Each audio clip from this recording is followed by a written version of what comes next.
Poker's all about getting the best of it. It's about making correct decisions and good bets. Let's take this coin, for example. The odds of it hitting heads or tails are 50-50. What if I told you I put up $300 to your $100 that it comes heads? Well, that seems like a good bet for you. Conversely, if I said, I'll put up $300, but you have to put up $1,000, well, that doesn't seem like such a good bet for you anymore. In poker, pot odds are the exact same principle as flipping this coin.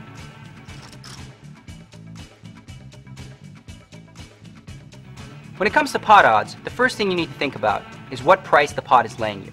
Let's look at an easy example. Let's say there's 500 in the pot already, and your opponent's bet 100. Well, count that up. There's 600 there. How much do you have to call? 100. So what are the odds? 6 to 1.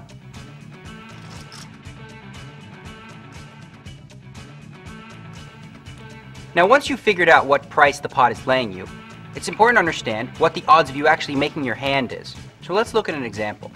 Let's say you had a flush draw and there's one card to come. Well, we know 6 cards, which leaves 44 remaining unseen cards. Well, there's 9 spades that could help you, meaning there's 9 good cards and 35 bad cards. So that right there is right around 4 to 1 odds. If the pot is laying you more than 4 to 1 odds, well then you're getting the right price. If the pot's only laying you, for example, 2 to 1 odds, well, then you'd have to throw it away.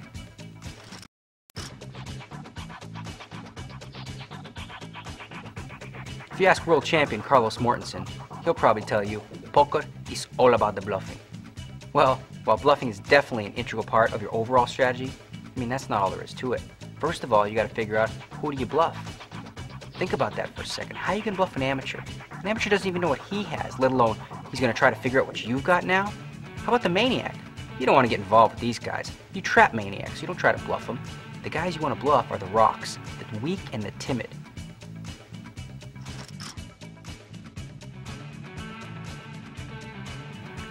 There's more than one way to bluff. You can try a desperate, stone-cold bluff on the river when you've got absolutely no hand. Or you can use a trick that the pros like to use, called the semi-bluff. Think about it for a second. Let's say you have 2 hearts in your hand. 2 hearts come out on the board, giving you a flush draw. Well, that's a pretty strong hand. You're going to call a bet, right? Why not bet yourself? This gives you 2 ways to win. If you bet and nobody calls, you win the pot right there. If you bet and somebody does call, oh well, now it's just time to hit your flush and win an even bigger pot.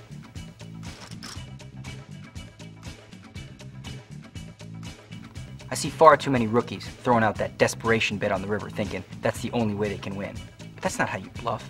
You gotta set up a bluff early in the hand. It's like telling a story. You don't just throw a bet out on the river with no rhyme or reason.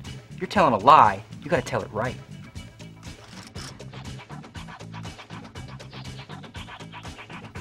You know why position is so important in Texas Hold'em? I'll tell you why. Bluffing.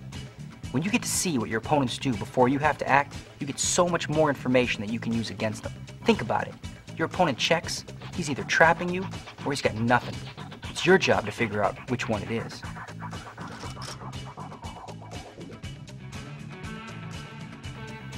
This is no time to get cute.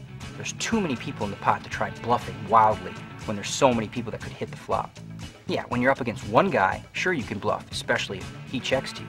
But with 4 guys in a pot, come on, man. You can't bluff everybody.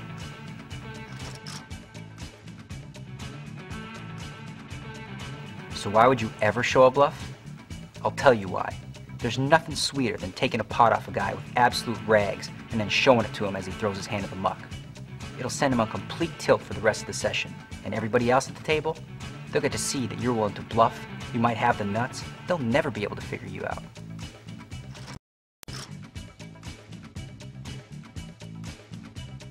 You know, it's funny. Sometimes the absolute correct strategy for no limit hold'em is the exact opposite of what the correct strategy would be in limit hold'em. Let's take a look at a few examples.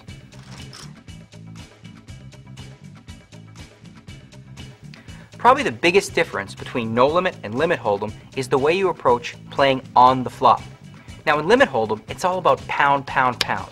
Let's say, for example, you have ace-jack, and the flop comes jack 9-4. Well, in limit hold'em, you want to bet and raise and re-raise as much as possible. But if you're playing no limit hold'em, it's a little more tricky. You only got one pair. Sure, it's top pair, but if somebody else has a set, you could lose everything you have. So in no limit, you want to be more cautious and look to trap.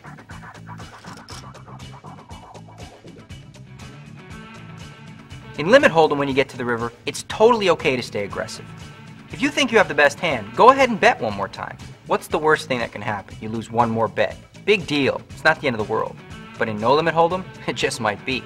In no limit hold'em, even if you think you have the best hand sometimes, if a really scary card comes off and it might cost you your entire stack, sometimes it's better to just check and win what's already in the middle.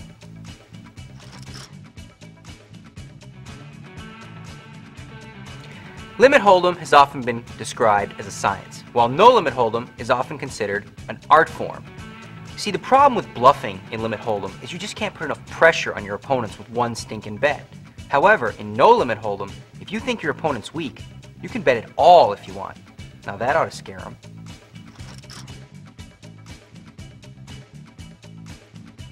In a live game, all you have to worry about is playing your hands right and maximizing your profit. But in a tournament, you often have to sacrifice value in order to survive. Tournament poker is more about survival and money management skills than it is getting full value on your hands.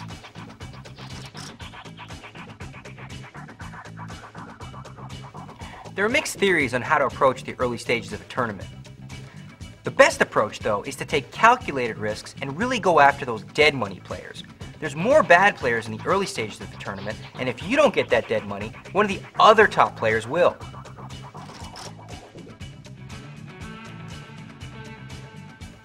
The middle stages of a tournament are really tough.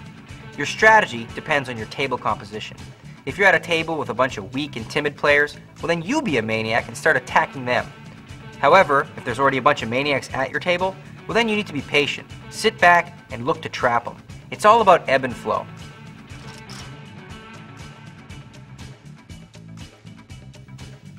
Okay, now this is the stage that separates the men from the boys.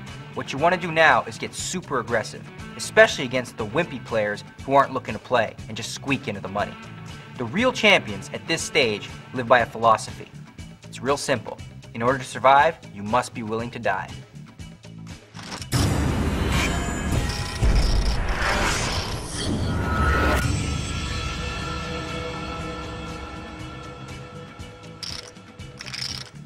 See you at the tables.